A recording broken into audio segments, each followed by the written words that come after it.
It's Jasmine Brand with thejasminebrand.com, and I have Married to Medicine's Mariah Huq on the line. How are you doing today? I'm doing well. How are you, Miss Jasmine? I'm doing fantastic. I'm really excited to see you. I know the season is wrapped. So first of all, congratulations on another season of the show. Okay, thank you. Well, you can say a half of a season or a little pinch of a season for me, or a little. I just did a little special appearance in the season. Right, you did. We caught you midway through the season. Why did you actually decide to return to the show? Well, just to be honest, I have contractual, obligations. I'm still attached to the show, so I do have to kind of somewhat be there, based on my contract as it stands. And hopefully that won't be for too much longer. But, as it stands, I still have to kind of show up, and it's still a job for me. Gotcha. Now, do you feel like, although you weren't on the entire season, do you feel like you were accurately portrayed this season? Oh, not at all. Not at all. I think it was clear that they didn't show anything I was going through. I think that they wanted to make it seem like the mess started when I came back. But you have to keep in mind, Jasmine, I went through a lot. Just everything I went through health-wise. I had tumors removed. I lost babies. I just went through a whole lot. I thought I was about to go through chemo, but I ended up having like 3 surgeries.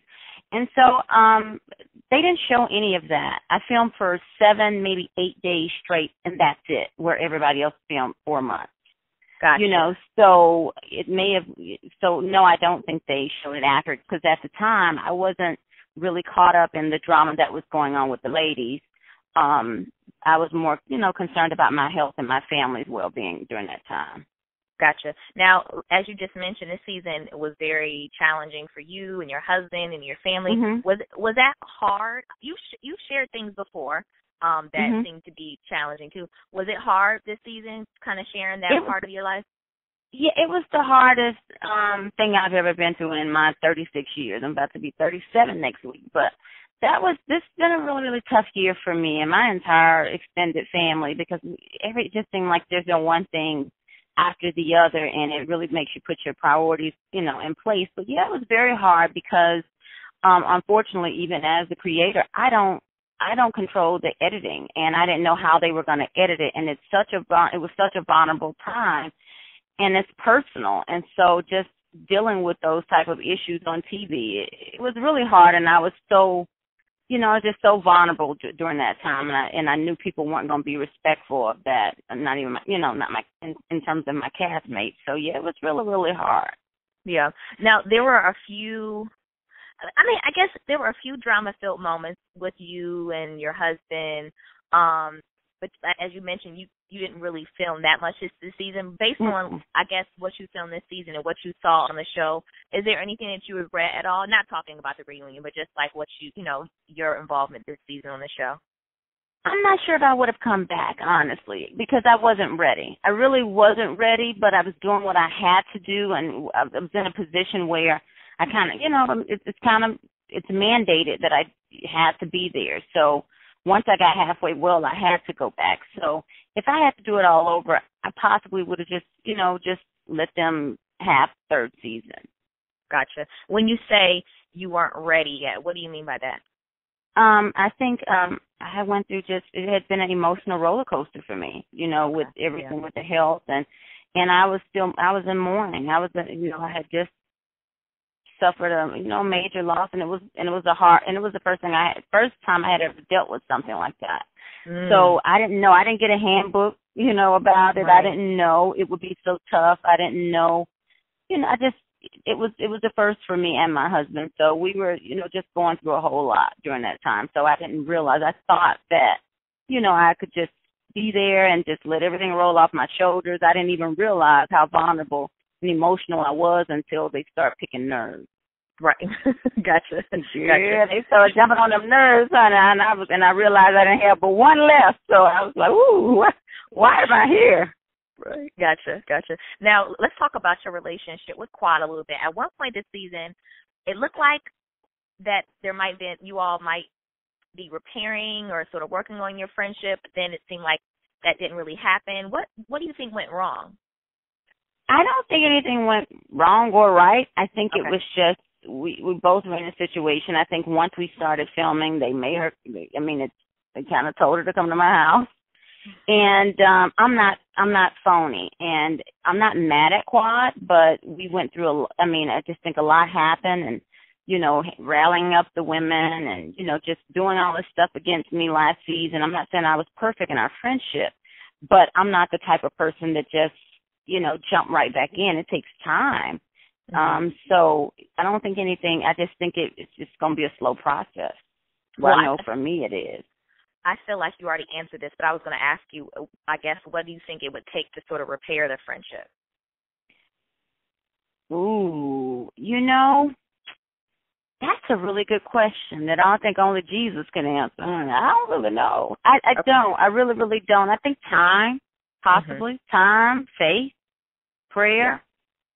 Yeah. I don't know besides that, Jasmine, girl. Okay. When's the last time you two have spoken? At the reunion. Okay, gotcha. Well, now let's talk about the reunion. How was that experience for you? Well, you know what? It was real cute and okay for me because I went out there and I felt like I looked nice, very angelic in my white dress. I sat out there for a few moments, collect my coinage, and I left. I was out there for maybe 10 minutes, and I'm working smarter, not harder. So, I mean, it was fine for me, honestly. Now, the way it was edited, on the other hand, I felt like it was like, whoa, that didn't happen like that, but hey, it is what it is. I think that some of the girls were kind of defensive. I was shocked, like, when I saw, like, Simone coming out of left field, or, it felt like go for Mariah type thing. But you know what? I'm used to it. Everybody aims for the top. Gotcha. Well, for the most part, it did appear like almost every cast member had their own sort of issue with you. Did you feel like you were attacked, or you feel like some of the backlash was warranted? No, I think that honestly, I think the only person I really had a serious fallout with, that we both, if we never speak again, it would be okay. But I don't think we're at that place. It's Toya. I think you got to really think about it, and I'm not sure. I think we have some pretty savvy viewers, but to this day, Quad has never really said what I've done to her, besides from he said, she said stuff. So it's obvious to me that she was gunning for the position she's in. It's history is repeating itself. She's doing the same thing she kind of, when we had it out and she brought everybody up against me, she did the same thing kind of with Lisa this year. So I think that's just, so I'm not saying I'm perfect and I've been perfect in our relationship, because I haven't, but I've never done anything to Jackie or to Heavenly that I know of that they brought to my attention, or definitely not to Simone. I mean, Simone brought up a text that Aiden and I had sent, but shoot, we argue via text all the time. I just didn't know we were taking it to TV, because I had plenty I could have brought on there, but that's not the relationship we've typically had. It's always been genuine, so I was shocked when she was, like, bringing stuff up like that. When you mentioned just now she was aiming for the top, were you referring to Toya, or were you referring to Quad? When I said everybody, I said everybody aims for the top. Okay, gotcha. Yeah. Is there anything? And I think right now, let me say this. For the record, I think, let me be clear, I accept responsibility for anything I've ever done to somebody, but if I don't know that I've done something, so if you don't bring it to my attention, I can't make it right and I can't fix it. I think Quad and I is awkward right now, because I still feel like her intentions weren't the best last year towards me, and I felt like she really didn't want me around and, that type of thing. So it's going to take me some time. But I think the other ladies I just get the feeling that they just don't want me there because of my dual role. That's what I think a lot of it is, because a lot of these women have done a lot worse things than what I don't even know what they're claiming I've done, and they seem to be okay with them. Okay. In terms of the reunion, is there anything that you wanted to say that maybe you didn't get a chance to say, or you feel like whatever viewer saw was sufficient? No, I just think in terms of the reunion, I think that I said a lot, and I think that I just wish it would have been shown that way. I think the main thing is just letting people know the truth. Look, I filmed for 7 days, 1 week, and I wasn't harping on, my illness or what I was going through. I was just telling my truth. I was sharing my reality as a woman, as a wife, as a mother. I was showing what I had been through, which millions of others, go through all the time. So I don't want people to think I needed sympathy votes, because I didn't. I appreciate all the support and love that we received, but I think that it came across that I kept talking about it. But I think when people understand I only filmed for 1 week, and, you know, a lot had happened. The women had voted me out of the show that I had, or attempted to vote me out of the show. Then they turned around and I come back, and then they try to make it seem like Quad was bringing me back in, which wasn't the case.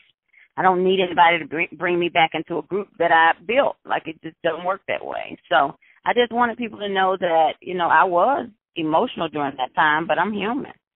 Gotcha. Now, you're an executive producer on the show. What exactly does that mean? You ask me that every time we talk. Well, but let me say this. This is why.